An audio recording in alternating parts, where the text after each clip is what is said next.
What's up, everybody? Welcome to BioS3 Raw TV. A quick little setup for this video, a quick little intro for this video. Of course, we have a very special guest on GFD Lifestyle on this video. It is SHEAMUS from the WWE, who's one of my closest friends. And while we were recording the Skype back and forth, it looked fine from what I was seeing, but the software that I was using, when it's done, if you're not centered apparently directly in the middle of the screen, it kind of cuts something off when it puts them together. And I went through everything. I went online to try to figure out if you can pull it apart. You just can't. So now I know actually you have to use, the way this software is used, you have to have the person sitting directly in the middle. So there's little pieces of it where SHEAMUS is kind of cut off a little bit, like half of him is kind of cut off a little bit. But honestly, it's not really about seeing him and I, like, because we're not really doing anything except talking, but it's more about the content and what he's saying and the things that I'm saying to him. So I apologize for being kind of off to the side a little bit, but after I edited it, I was like, we can't go back and shoot that again. Like, it's just, I don't do scripts, I don't do planning. I literally go shoot from the hip and just go by instinct, and we just have a conversation. That's what I want to do on the GIFD Lifestyle. It is like a podcast, right? But I want to have something that's real from the heart and not this scripted stuff where I feel like a lot of people, they come up with questions, they send the questions out first, and then they go back and forth like, I don't like this question, I like that one. Before they even do it, I'm like, look, I'll never put you on the spot. I'll never ask you anything that'll make you look bad. I'll never make you look bad. We're just going to shoot from the hip and go. And so far, you know, we've had Rusev. SHEAMUS was this one. We have Franco Santarelli, the Cybergenics kid who was an idol of mine when I was younger, professional bodybuilder, and he was one of the biggest names that wasn't an Olympia competitor back in the 90s. And he was in all the magazines. We have him coming up soon and lots of cool guests coming up soon on this show. And my goal is to get real. You know what I mean? My goal is to be as real as fuck with these people and hear things about them and their lives that nobody else has asked them. They've never actually put out anywhere else. That's the goal. So hope you guys enjoy this interview with SHEAMUS. There's more to come very soon with him and other guys that and girls that have a lot to say about fitness, life, everything in general. So thank you guys for watching. I'm BioS3 and I approve this message, and we're out. What's going on, guys? Welcome to GIFD Lifestyle. Today, very special guest. We are about to do a bit. WWE superstar and my very, very close friend, SHEAMUS. SHEAMUS, thank you so much for being here, man. I'm delighted to be here, Jerry. It's great. I'm pumped. As everybody knows, we're great mates outside the world of bodybuilding and fitness and all that sort of jazz. But no, man, I appreciate you having me on. Oh, thank you so much, man. I let Rusev be on, and I'm not on. You know what I mean? You and Rusev together, so I can't let that happen. Absolutely. What's doing? So let's set let's make sure this stuff is recording, right? There we go. All right, man, we're just going to basically talk. Like, I don't plan any of the questions out or anything like that. Just basically, like, I think what was really interesting is most people are going to know you from the WWE. And if you guys are not getting it so far, he's actually Irish. It's not a gimmick. Like, it's not a fake accent. He's actually from Ireland, which is, you know, a lot of people think, like, everything is made up and stuff. But also, you've been in, you know, the Ninja Turtle movie, and you're pursuing some acting and stuff now, which is amazing. And I don't think that people realize how big and fit you actually are. Like, I didn't until the first time I met you. I was like, holy shit, this dude's big.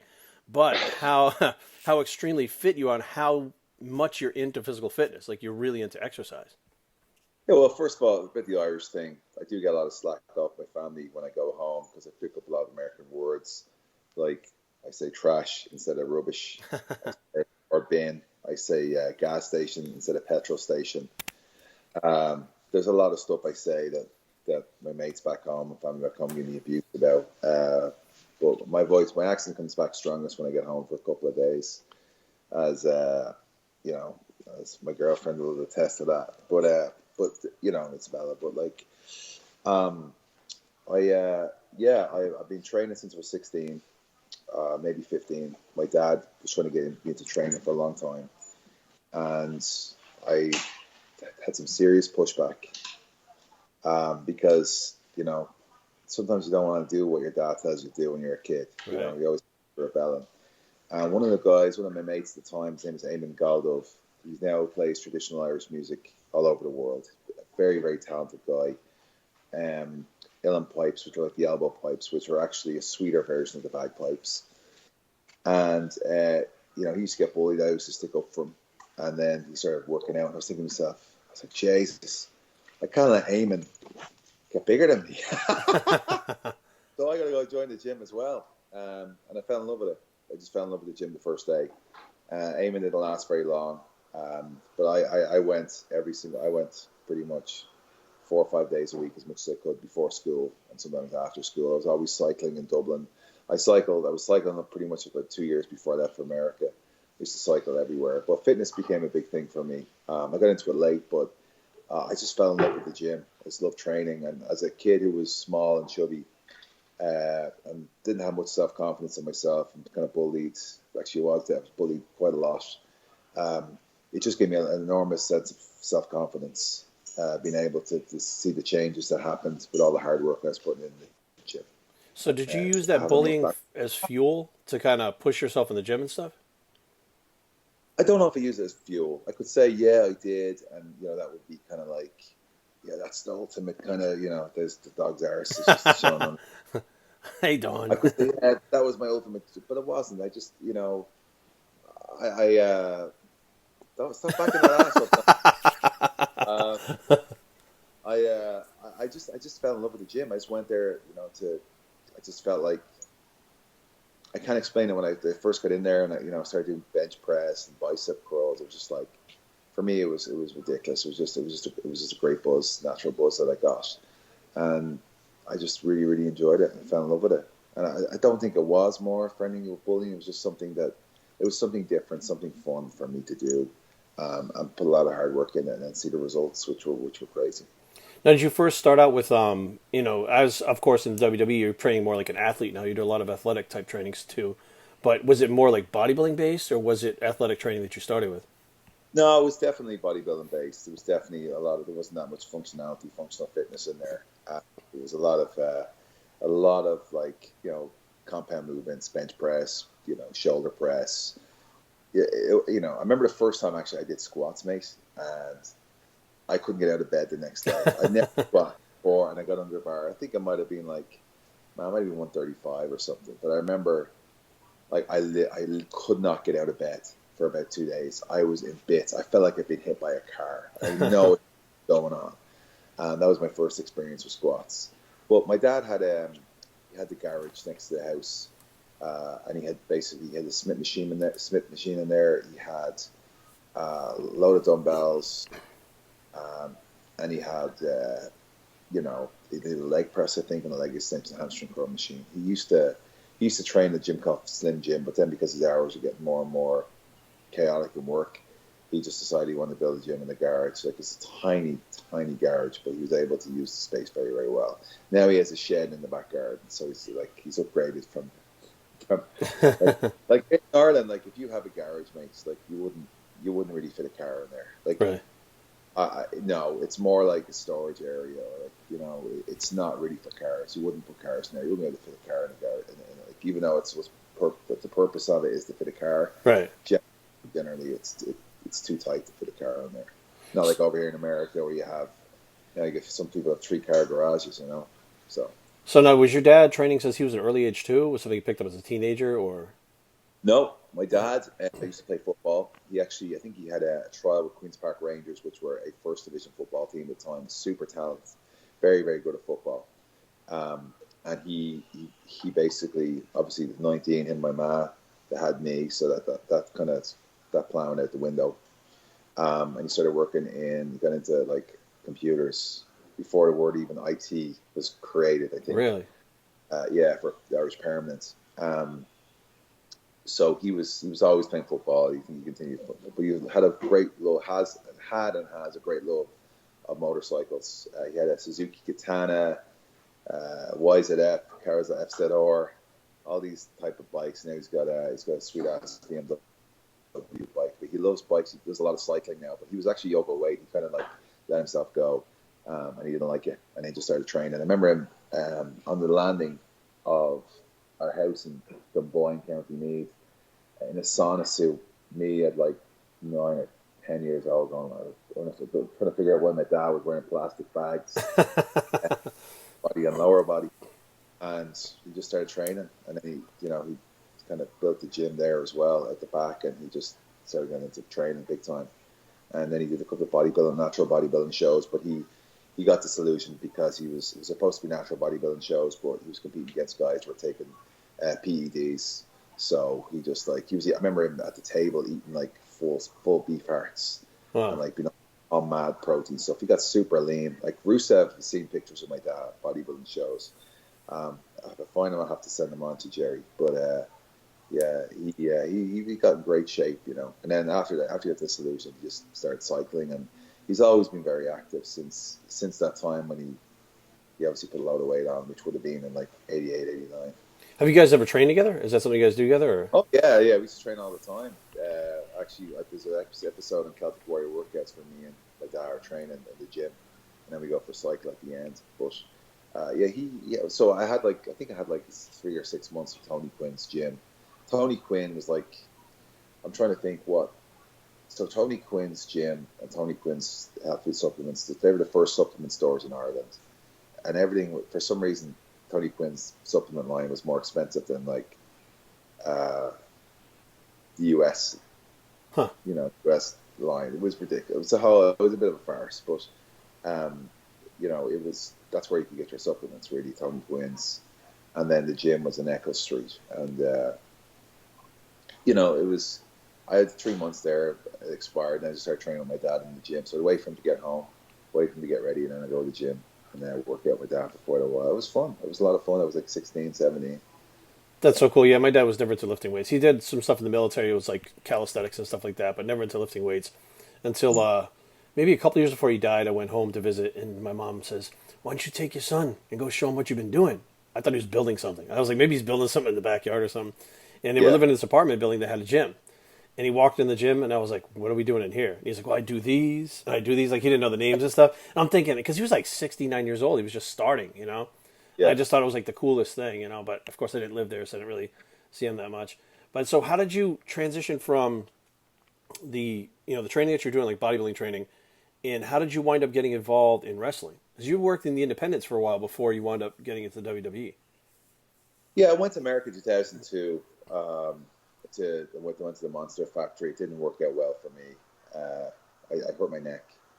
I was only there quite a while, and I just, I didn't have a proper visa to come to America. So once my 30-day or 90-day holiday visa expired, I had to go home. I tried to get back in there and get a proper. I tried to get a proper visa, but I couldn't get one.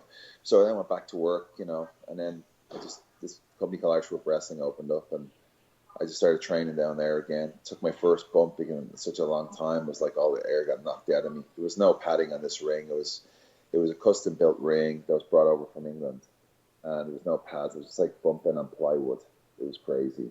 But I started doing shows, and I watched a lot of footage. A huge WWE fan, so I try and emulate, like study a lot of matches. Bret Hart, Shawn, Austin, like a lot of tag team matches. Like people who I really respected, like I watched a lot of Ted DiBiase, Mr. Perfect, and I try and watch those matches, and that's where actually where Drew McIntyre. Drew was wrestling for a promotion called British Championship Wrestling, and he came over to an Irish Wrestling show.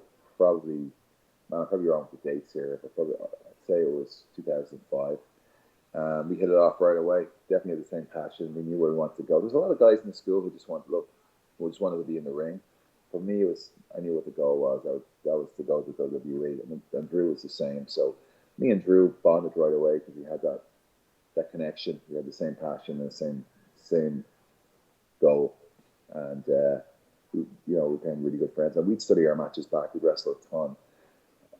Because of our size, we're a lot bigger than a lot of other guys, and we were putting on really good matches. So we wrestled for the Irish Whip Wrestling on and off the whole time, and it's I just getting in the ring was tough in the beginning, but I just the more I did it, the easier it became. So now, did you have to change your training, or were you still kind of training the same way as far as the weights and stuff like that? I was still training the same way. Again, listen, all I knew really was to go to the gym and train weights and lift weights. My diet-wise, I didn't have a clue. I just knew I need protein. I wasn't aware of the carbs. I wasn't aware of macros. I wasn't aware of tracking anything or how much food I have. Obviously, I go out and socialize and have a few drinks now and again.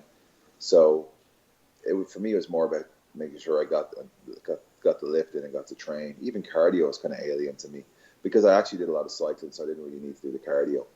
But I just think I got to train upper body, got to train chest today, I got to train back tomorrow, legs. So diet was the least the least important thing for me at this stage.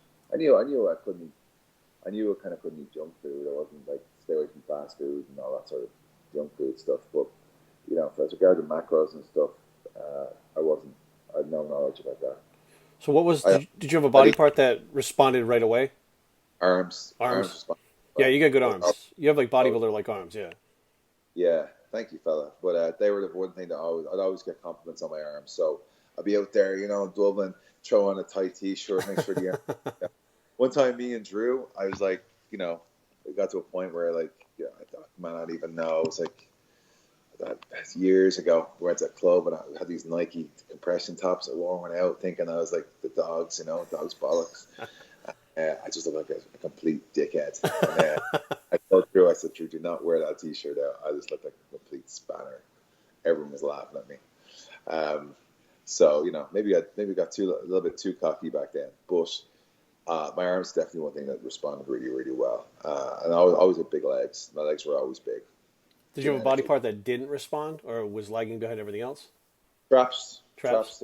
Have always been the weakest. And then I'd say as well as that, sometimes chest as well. Because I guess my arms were so big naturally that like when I was training chest, I was basically training triceps. Right. Until I did pre-exhaust routine, I started doing, someone told me about this guy called Wesley Ray. He was like, try this pre-exhaust routine. So I basically land on the bench and I do like a load of like really light, maybe 10-pound dumbbells. And I do like about, 25 reps of flies. You know what I mean? Just to get the blood into the chest. So when I start doing bench, it would be the chest that would take. It was fatigued. It'd be easier for you to stimulate the chest. Maybe that Because everybody's got one body part that doesn't respond. For me, it was always my quads. Like no matter what I did, my hamstrings, even in high school, were fairly developed compared to my quads. My arms Yeah. developed first too. It was the same thing. And I was actually cutting sleeves off of my sweatshirts and stuff in high school. Like I started cutting everything so I could show my arms. Because that was what was developing. That's what we thought was cool. So Yeah, if I did that, we got slapped in the head off me dad. What are you bleeding? What are you bleeding, Conyers? That's a Nike short. How much that costs? You're cutting the bleed. Sir, he's cutting the bleeding shorts. I didn't do that. So when you wind up going to the WWE, now you keep your training and everything the same. Now, when you get there, do they kind of say, okay, well, your gimmick's like this, we want you bigger or smaller? Did you have to increase weight or decrease weight or anything like that? No, so when we went to WWE, it was me, Drew, Wade, and there was a few other guys. And the thing was, I don't know where this came from, but the thing that was said was bigger is better. Like everyone wants to be bigger, right? So the only way we're going to get bigger, is by eating, right? By food, right? So we were all milling McDonald's and stuff, just getting calories in. I was eating Smoothie King Hulks, and I went up to 295, right? 295. Now, looking back, like, so Dr. Tom Pritchard was one of the trainers, and he was like, "Oh, man, you got this kind of Stan Hansen look about you." And like, in theory, I had, like, I just didn't think I was going down that same body type as Stan Hansen. Like, I'd rolls in the back and the front. I was really, really heavy, Jerry. Like, I was getting, like, no matter how much cardio I did, no matter how much ring thing, I just found myself getting blown up all the time. On top of that, I was drinking a load of Monster energy drinks and Rockstar energy drinks. That Bang stuff wasn't out at the time. And just shit caffeine, And what would happen was I'd drink that stuff thinking it's going to give me energy. And it used to blow me up in the ring. I couldn't breathe.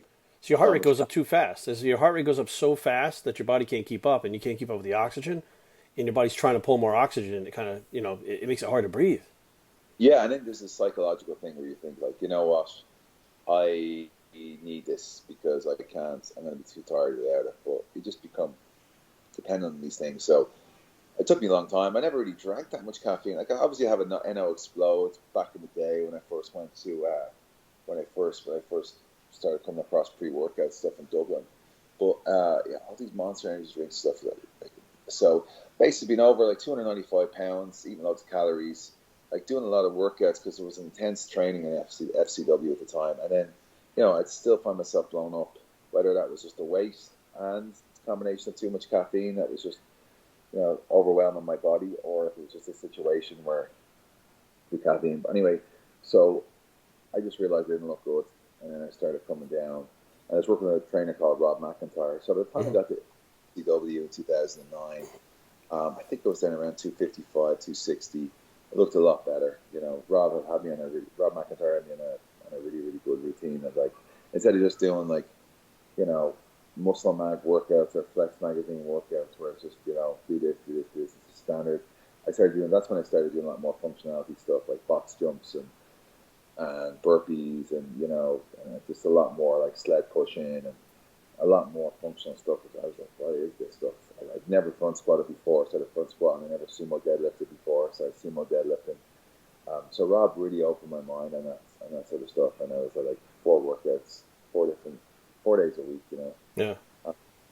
But again, diet was always the weakest part, and I'd still, you know, even when I was on the road, like the guys that travel, we'd have some beers and drinks, you know what I mean, and not thinking like, oh, you know, what the repercussions of that are, you know. Right. So fast forward, like we met a couple of years ago through our friend Chris Cavallini, and it was this year. So Aaron and I went to see you in Baltimore. We had dinner at that place across the street, and that's when the first time you actually mentioned, you say, "Look, man, I want to get in my best shape I've ever been in for WrestleMania." Now I was like, I didn't know what that meant. I'm like, does you want to get bigger? Want to get smaller? And you really just wanted to get lean. You wanted to get shredded. I think shredded was the actual word that you used at the table. And since then, we've devised some diet and stuff, but like, not only did you get in that shape, right, but you continued to get in better shape after. And now I'd say you're probably in the best shape ever now, including your legs and stuff for lean. What switched in your head this year to decide that, look, going into this, you know, because you've done other WrestleManias, you've headlined all these different pay-per-views and stuff. What was it about this year's WrestleMania that you were like, you know, or what made you switch that went on your mind? Like, look, I just want to get shredded now. Well, there's a process, you know, like everything's a process. So I was in a situation where I went up to 275 again, thinking, you know what, you got Brock in there, you got Braun Strowman in there, you're big guys. I think I can handle this weight, you know, and I couldn't handle the weight. My body wasn't able to hold that weight. I didn't hold it well. And I got to a point where I was really, really heavy. And, you know, that's when I really started tracking macros. That was the first time, because you know what, like, you know, I'm not 30 years old anymore. Like, listen, here's the thing. I'm in better shape now than I ever have been in my entire life. But my metabolism isn't the same. And I'm not getting away with eating the same food that I'd be getting away with, right, no matter how I'm playing. So the first thing I started doing when I realized was fasted cardio.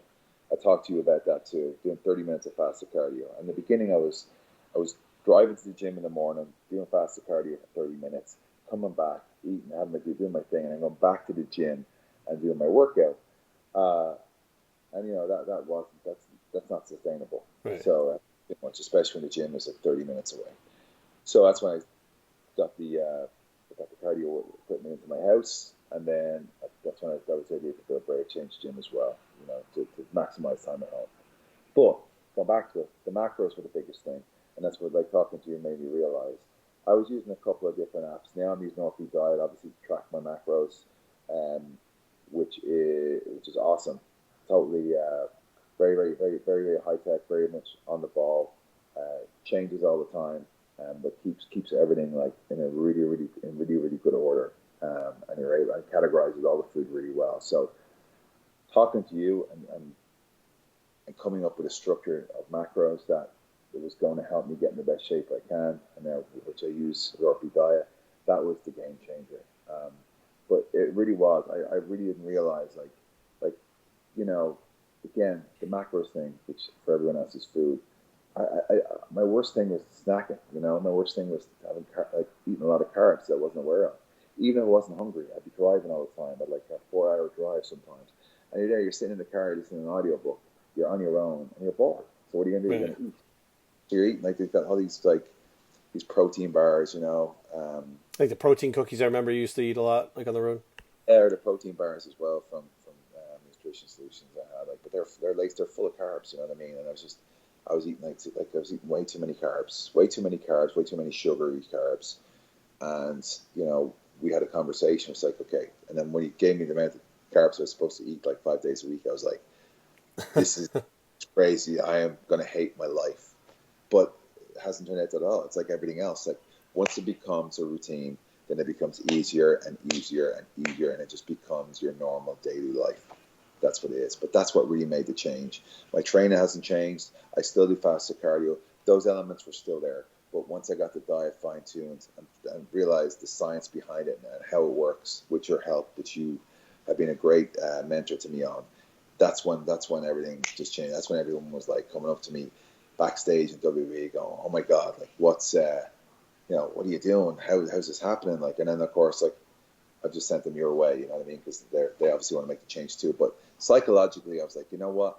I want the rest of my career, I want to be different. I want to get in the best shape I can. I want no excuses.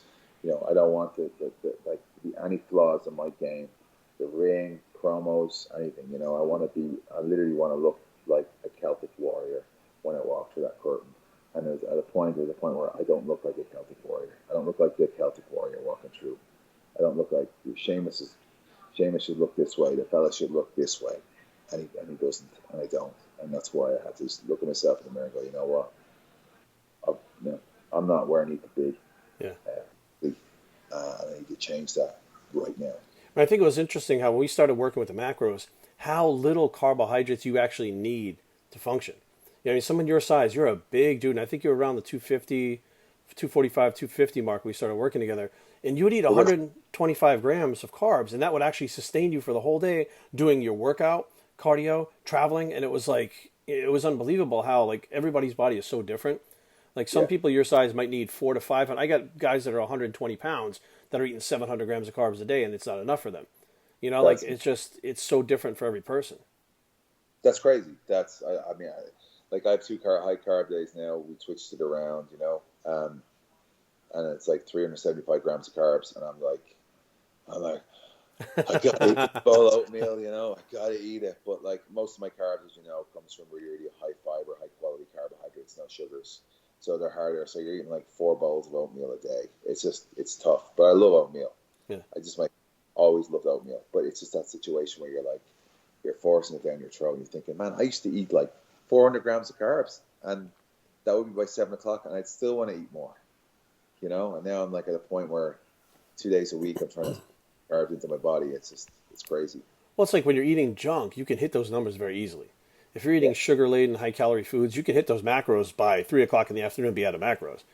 You know, but if you're eating them from the cleaner foods or the bro foods, they call them, like that's actually a lot of food. You know, 375 to 400 grams of carbs. You know, you hear these bodybuilders eat 10,000 calories. I'm like, but if you watch it, it's like ice cream and pizza and like these super high calorie things. I'm like, dude, put 10,000 calories worth of food, of clean food on a table and look at it. I mean, it's going to be like 2 or 3 of those folding tables full of food that you'd have to eat, you know, in one day. Like it's too much, but your body responds very quickly. And I want to state this because I didn't really know that many people in the WWE, and I can't speak for other performers, but you train extremely hard and you're super focused. Like if I said like you need 125 grams on the button, you will literally be there picking grains of rice out of the bowl to make sure that it's 125 on the button because that's how focused you are. And I think you even called me one night from a hotel. You're like, hey man, I didn't hit my fats. What can I do to hit my fats? And I said, peanut butter. You can get peanut butter. He's like, oh shit. So you ran downstairs, and the other thing that they had was those little Smucker's peanut butters for the like your toast and stuff, and you had like 10 of those in your hand. But it's like, okay, it's 11:30 at night. He's been traveling all day. He did 2 workouts today, did his cardio and his weight training, and he wrestled the match, and he drove, and now he's still making sure to hit those numbers. And I think that, you know, I personally would like to say like that example really pushed me. I told you that I started fasted cardio 6 days a week after I was talking to you about that, because I'm like, look, if he's out there doing this, there's no excuse for me. Like there's every excuse in the book for you to not get up and do your fasted cardio. Every excuse to not hit your macros. Like you have all the excuses, but you just don't accept any of those excuses. You just get it fucking done every single time.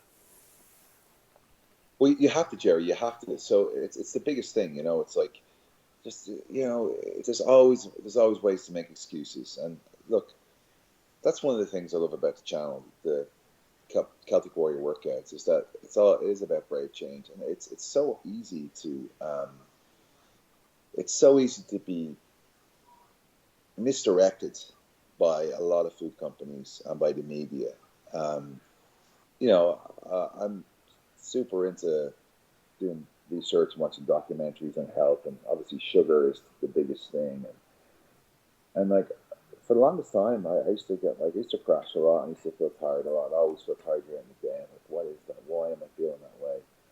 And then to look back on what you've eaten and your food and everything what you've taken into your body, it's easy. Like a lot of high sugary foods. Like obviously the whole thing now is like low fat food. But fat is not what's killing people or giving people diabetes. It's sugar and every sugar and everything. And that's the problem. Like even the cereal that kids are eating, like it's laced with sugar. Like laced with sugar. Like I was always blown away when I came over here when I was 16 years old. I'm not 16, 18. Walking in a cereal aisle and seeing chocolate chip cookie cereal. Of course, how was that cereal? That's not cereal. How was that? How was that breakfast? Like how was that?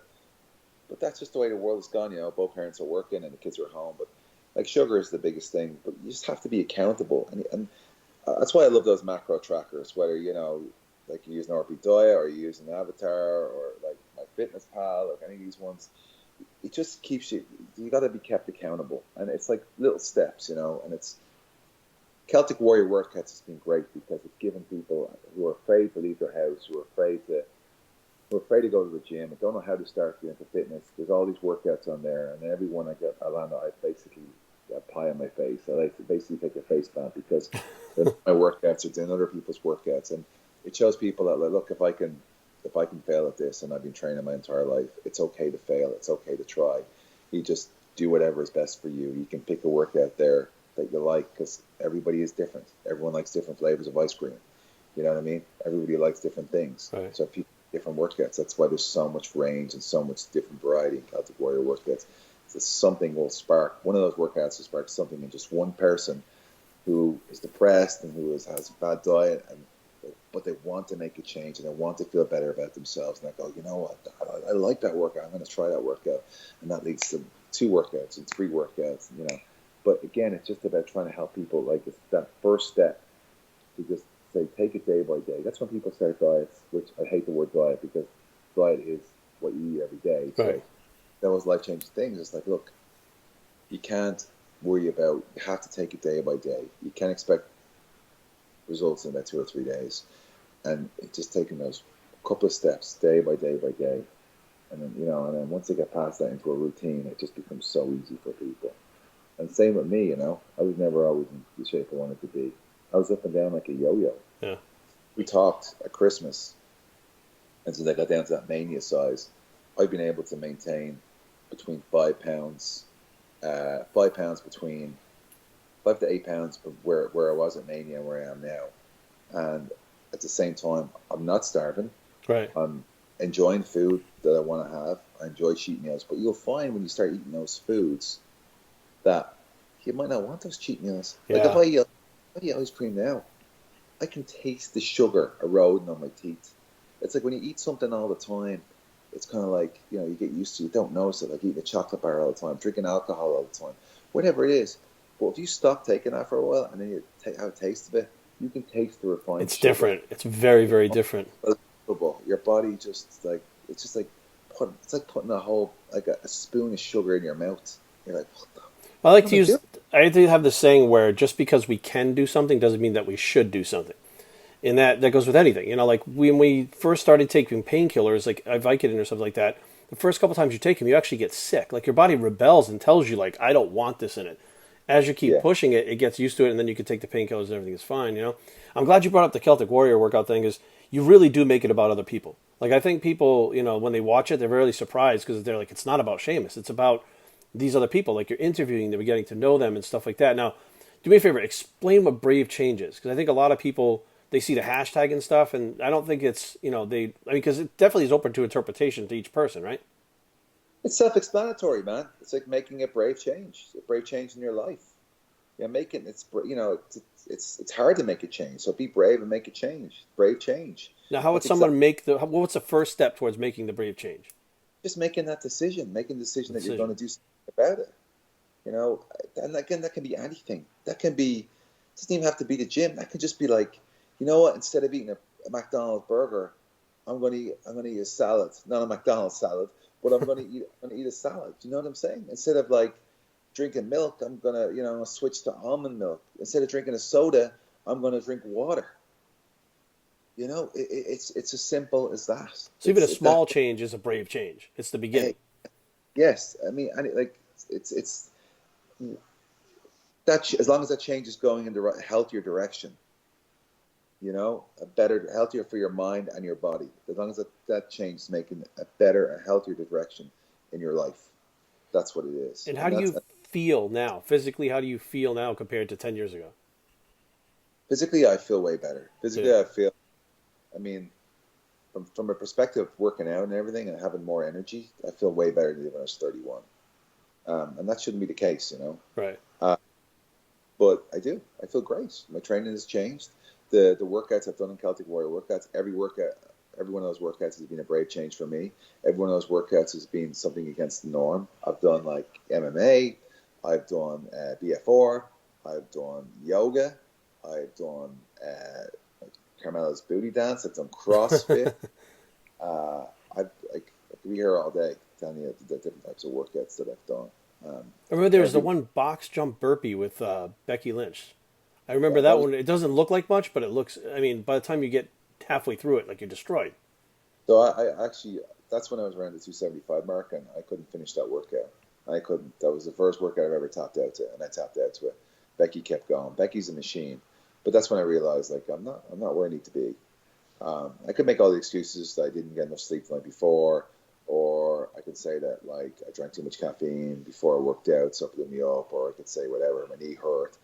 But that's just no excuse. Like I tapped out because I wasn't in the right physical condition to do that workout. And that was another trigger that made me realize that physically I'm not where I want to be. Now, you've obviously had injuries throughout the years and stuff. Now, you remember when I tore my pec? Like I didn't stop training, right? I just kept training. Yeah. Do you train around your injuries, or you don't just stop training? You train around them, right? Yeah, I train around them. I try and I like to be active. It's very, very hard for me not to train. It's really, really hard. Like even if I have like a load of concept machines out there, concept ski RG, bike ERG, and rower.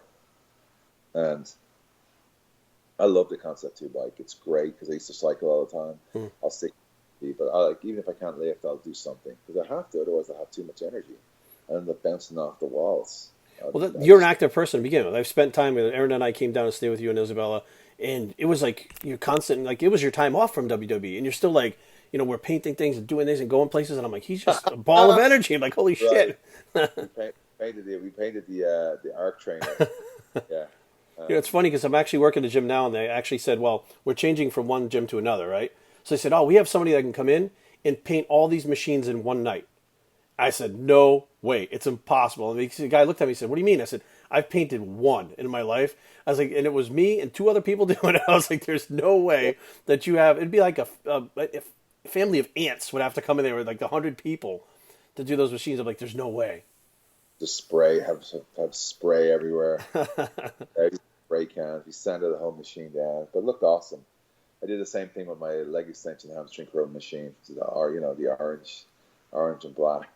Brave change colors, Celtic Warrior workout colors. But yeah, so I mean, it's just you're always learning all the time. I'm learning all the time. I'm always learning. I'm still learning. I still have a lot to learn, but I just enjoy the physical side of it. I enjoy getting in there. I enjoy getting a great sweat on. It sucks now because we've been in the garage, Brave Change gym, and it's like in the summer it's great. I don't open the door. I'm just sweat. There's like pools of sweat everywhere, but like it just feels awesome. It takes me now because it's dropped down to the 50s or the 40s here. Yeah.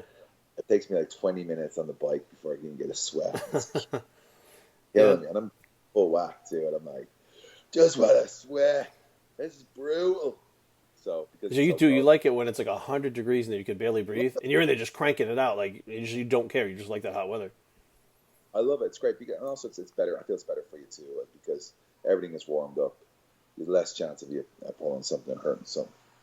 So from here, where does SHEAMUS go as far as training, as far as physical fitness? I know you're the Brave Change gym is, I don't want to say open because it's private, but you have the Brave Change gym at home in case anybody doesn't know what he's talking about, and then you have the Celtic Warrior workout channel. So it's very fitness based, kind of where you're at in your career right now. Not just wrestling, but very fitness based too. Yeah, I just want to get back. I want to get the channel back up and running. excuse me, I want to get the channel back up and running. I want to get back to where it was.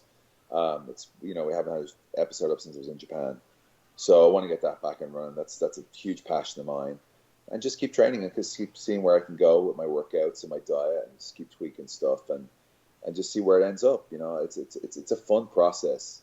Like, you'll come to a point of people training. Obviously, it feels like, that's what the thing I always say is, when some people that want to go to the gym, they go in after Christmas, and I'll start after Christmas.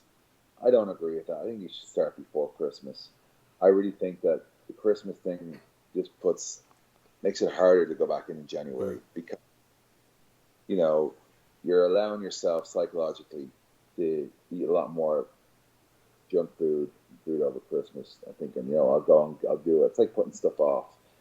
So I always tell anyone who's like after Christmas, says, no, start before Christmas, because then at Christmas time, if you go in November, December, like November's a great month to start, because what does it do in November? There's nothing. You can't go outside. There's no excuse. Watch a bit of TV. It's great. November's great because it gets dark early, so you can go to the gym, because otherwise you're just sitting at home wasting your time. And then you get a head start on everyone else who starts in January. And on top of that, if you are working out over the Christmas period, and you are like, everyone has to live a life. You have to have a bit of junk food now and again. You have to have a couple of drinks, alcoholic drinks, whatever it is. But if you're working out in those months too, while you're doing that, chances are you're going to be able to kind of maintain your weight a lot more. Yeah. Whereas, I'll put it off. Don't do anything November, December. You eat a load of food you shouldn't be eating. You really gorge yourself. You go into a worse state in January, and then you're going into a gym that's completely packed, and you're like, you can't get on the machine. And it's overwhelming. It's very overwhelming. I mean, a lot of people, they wind up pushing themselves backwards. So let's say around October, like, January 1st, I'm starting my diet. Well, they look at between November 1st and January 1st is the time to literally go overboard and like gorge themselves, because they're going to have to start their diet on the 1st. So what happens is they talk about that, like, that 15 pounds of holiday weight. Some of that 15 pounds for many people is them just pushing themselves to eat stuff they normally wouldn't eat, because they feel like they're going to lose everything, starting January 1st. And I think people jump into things too fast. Like, they start a no carb diet, 2 hours of cardio, 1 hour of weight training every day on January 1st, as opposed to, like, let's say now they just started going to the gym. They go 2 or 3 days a week, and maybe they bump it up to 4 in December. And then when the January comes, instead of going to 0 carbs, maybe they cut out 50 grams of carbs. You know what I mean? Slowly acclimate to it over the next few months, instead of like, today I start and it's like everything ends today. Like, I'm only drinking water today. Meanwhile, they've been drinking Coca-Cola for 10 years, Yeah, but most people on the 1st of January are hungover. Right. They're all hungover. They're all celebrating New Year's or New Year's Eve. So they can't do anything on the 1st. You're not on the 1st, you're on the 2nd. If you start on the 2nd, depending on how bad the hangover is, it might be the 3rd. You know what I mean? Like, it's not feasible. It's not. Like, you're creating a fictional comfort zone that's just not going to work. So I always say, get in there in November. Start in November. What else are you doing with your time? Get in, get a workout November, December. You'll find yourself, if you start then too, you'll limit your nights out in December, because you'll be like, I've worked really hard. I don't really want to go out 3 nights in a row or 4 nights in a row on the booze, on the gargle, or I don't want to, I don't eat that stuff. I'll save myself for one day, because you know how much hard work you put in. Right. You'd be like, you know what? I'll just limit those days a little bit and enjoy them more. And that's what happens. I always tell people, start November. Like, start November. And I'm telling you, you won't regret it. Because by the time you're hitting your stride by January, you know what I mean? You're like, and then it just goes, and you get, summer comes. But it's each to their own. Everyone has to make that own decision. I think it's just excuses. They put it off because they know it's going to be uncomfortable and new, and it's change, and it's something they don't want to do. But there's a lot of people that just, they can't see themselves, jumping into it right away. So I'm going to put it off a little bit. They're still jumping into it right away in January, but it seems like just kind of put it off. And my thing is always like, look, there's a lot of people out there that will study bodybuilding for like 3 years. They've never stepped a foot in a gym. Now they finally go to the gym after 3 years, decide they hate it. Not only did you decide you're not going to do that, but you wasted 3 years actually studying it.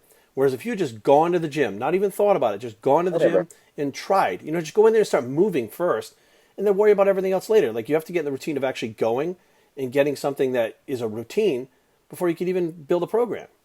I never heard of people studying bodybuilding. Oh my God, it's crazy, dude. These people, like, They've never been in the gym. Oh, dude, they'll argue with me. Well, I read this. This study says that. I'm like, how many times have you been in the gym? Well, I'm getting all the data together. How long? Well, I've been doing this for 2 years now. I'm like, 2 years? You'd be so far along now if you had just gone to the gym and learned through trial and error. Because the problem is everybody sees this data says this data says that. Like they contradict each other. So now what they do is they try to figure out which one's right, and they don't want to quote unquote waste their time doing the wrong thing. But I'm like, if you were just going to the gym, within a couple of weeks you'd be like, well, that feels wrong. So you do the other thing. So you would actually save time by going and just doing. It's, I blame the internet for a lot of it because you can look up all this information, but it's confusing to people. So what they do is instead of actually doing, they just wait. That's so weird. Just go in, do some circuit training. You know, anything. I mean, unless they want to be Mr. Olympia or something, but just go and do some circuit training. I'll go walk on the treadmill for 20 minutes. Anything. Eat healthy. That's pretty much. I don't get that. That's ridiculous. But yeah, just get in there and just get in and get stuck in. You know, just go in and just do a bit. Just do a bit, Jerry. Do a bit. That's it. So I just said we're gonna do a bit. It doesn't have to be, the most technical type of workouts you've ever done in your life. As long as you're going in there, you're having fun doing it. As I said, bodybuilding workouts aren't for everybody. Cardio workouts aren't for everybody. CrossFit workouts aren't for everybody.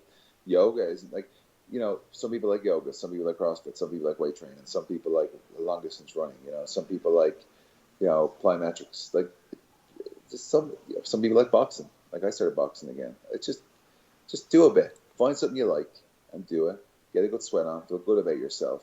Get those endorphins going, and then eat healthier. And it's really easy to say these things because a lot of people are intimidated. They don't know how to start. But for those who don't, get in November. I'm telling you, the gyms will be emptier in November, December. It's the best time to go in there and learn what you're doing. If you go in January, it's going to be a shit show. It's going to be worse than going to then we're going to the supermarket on Saturday morning. You know what I'm saying? It's just going to be packed. It's like going to a crowded room. And then because if you get in at that time, anyway, I'm going on and on here. But if you go in at that time, you have more time to use the machines. You're going to have less traffic, and people, you're going to get help a lot easier. Do you have a favorite workout or no? Like a favorite thing to do? No, I don't really. No, just moving. I like everything as much as everything else. I try not to. I try not to go in and dread a workout. I try and go in and embrace it. Because if you start dreading a workout before you go into it, you've already lost. Yeah. Awesome. Well, listen, man, I'm going to let you go. It's Saturday. I know you're taking up the middle of your day. Listen, thank you so much again, man. Like, we've been close for a long time. And I really wanted to do this interview. I really did. But I was like, I don't want to ask him because I don't want to leverage my friendship because we're tight. Dawn. Hi, buddy. So thank you so much for doing this, man. My talking just sent her asleep. You ever shut up, will you? Ever shut up? No, Jerry, it's great. I really appreciate you having me on. Again, I'm not the most scientific when it comes to training or diet. I always say that in my Celtic Warrior workouts. I have this mentality where I go in and I go, all I know is I know nothing. Right. And when you treat something like that, then you'll always listen. You'll always be open-minded about things, and you'll always learn. You go into that attitude where I know everything, it just feels like, like what's the point then?